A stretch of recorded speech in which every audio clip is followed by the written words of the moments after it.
Bismillah. Sözləri gerçəkləşən bürclər hansılardır?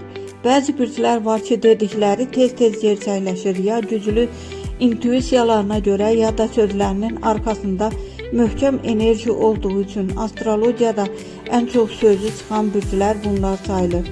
Əqrəb güclü intuisiya və daxili hisslərə malikdir. Bir şeyi ürəkdən deyəndə sanki kainata siqnal göndərir. İnsanları və hadisələri əvvəlcədən hiss etmə qabiliyyəti yüksəkdir. Balıqlar hissiyatı və 6-cı hissi çox güclüdür. Dedikləri çox vaxt təsadüfən düz çıxır. Enerji və niyyətlə danışanda sözləri tez reallaşa bilər.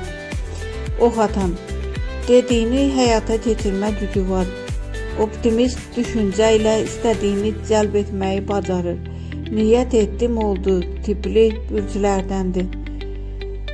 Dolça gələcəyi hiss etmə və qabaqcadan görmə qabiliyyəti güclüdür. Bəzən dedikləri illər sonra belə düz çıxır. Emosional sözlərinə təsir edir. Enerji sözlərinə təsir edir. Kiçik astroqeyd sözün gerçəkləşməsi təkcə Günəş bürcündən yox, xüsusilə Ay, Merkuri və 8-ci ev göstəricilərindən də çox asılıdır.